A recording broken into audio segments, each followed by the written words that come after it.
Depuis une semaine, l'attaque du 4 octobre fait la une des journaux rwandais. Des rencontres avec la population touchée ne cessent de se faire afin de la rassurer. 14 morts en un jour fut une lourde perte, même si selon les autorités du pays, la plupart des assaillants ont été neutralisés. C'est un groupe de malfaiteurs qui était parti de l'Ouganda pour ensuite pénétrer le nord du Rwanda par le biais du Congo-Kinshasa. Ils sont parvenus à tuer nos citoyens, mais nous les avons neutralisés, ils ne constituent plus de menace.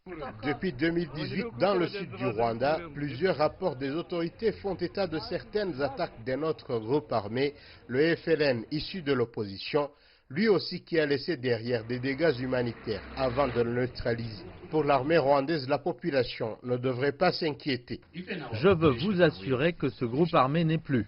En collaboration avec la population de la région, nous l'avons combattu. Actuellement, le calme est revenu. Le Nord, après plus de 15 ans de la dernière attaque de groupes armés, a encore été endeuillé. À écouter les Rwandais de cette région, la situation d'il y a une semaine a quand même rappelé les épisodes sanglants du passé, mais la population reste confiante.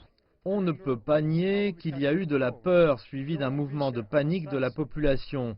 Mais ce qui compte le plus, c'est que nous avons, en partenariat avec l'armée, pu arrêter ces assaillants. Les mêmes scénarios, nous les avons connus dans les années 1997-1998. À ce moment-là, la situation était sérieuse car les assaillants étaient de vrais soldats. La différence en est que ceux qui sont venus dernièrement étaient de jeunes charlatans qui apparemment n'avaient aucune expérience de guerre.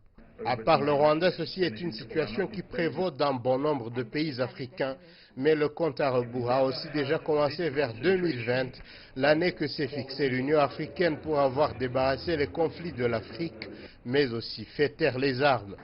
Etienne Gatanazi pour CGTN français, Kigali, Rwanda.